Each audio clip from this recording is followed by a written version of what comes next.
So Donald Trump had a very bad week. And I don't particularly care about that. If anybody deserves to have a bad week, it's that guy. But he had a bad week because he is furious about his poll numbers. There have been reports that he wants to fire Brad Parscale, his campaign manager. He wants to fire Jared Kushner because he's blaming him for the poll numbers.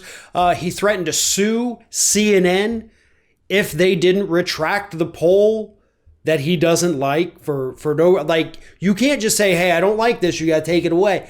No. And so he has gone to all sorts of different desperate measures because he's so pissed about his poll numbers. And the one he has done most publicly is borderline slandering Democrats across the country.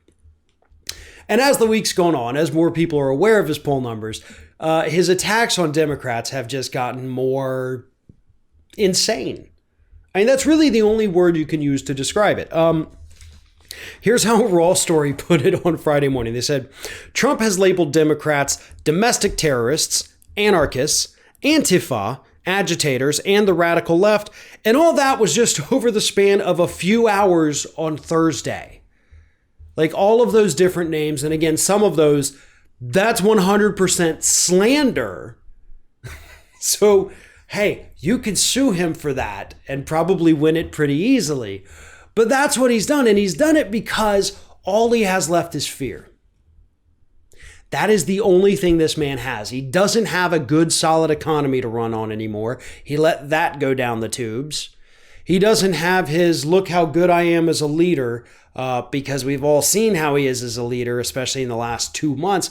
It's been awful. You're really, really bad at it. Please don't ever try it again. So what does he have to convince people to vote for him? Fear. Just like Richard Nixon did.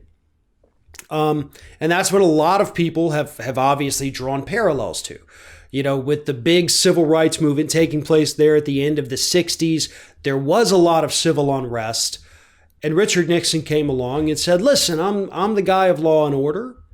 I'm going to take things back. I'm going to make it okay. You're going to be safe walking down the street. You're not going to be ambushed by protesters. And all this was nonsense, by the way. But that's what Nixon sold the public, and they bought it. And they voted for him. Trump's trying to do the same thing. But the world's not the same place it was in the 1960s, early 1970s. This country's not the same. The American public is not the same. Back then, you didn't really see videos of what the police were doing to protesters. Every single protester out there didn't exactly have a platform. They couldn't get on the news and do a segment, but they can today because they don't need the news. They have their phones. They have YouTube. They have Twitter, Twitch, Facebook. Maybe some of the real hipsters are doing it on LinkedIn. I don't know. But the point is, everybody can get their message across, and the public is resonating with those messages. Or the messages are resonating with the public, excuse me. They believe in what the protesters are doing.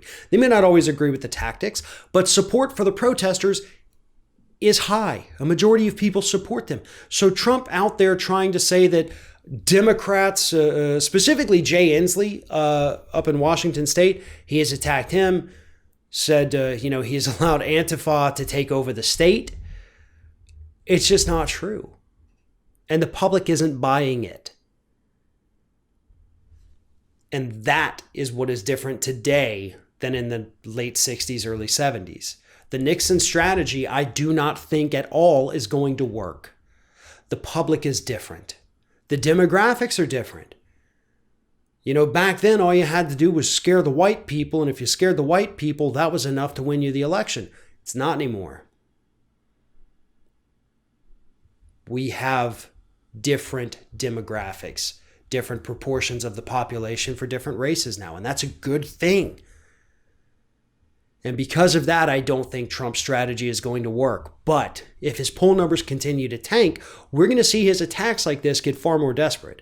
The name calling is going to reach absurd levels. The accusations against these Democratic governors, mayors, whoever it is, they're going to become more unhinged. But he called them domestic terrorists. That is not true. There is no terrorism taking place. What's taking place, whether you like it or not, is people exercising their First Amendment rights. And if you have a problem with that, then by definition, you have a problem with the U.S. Constitution.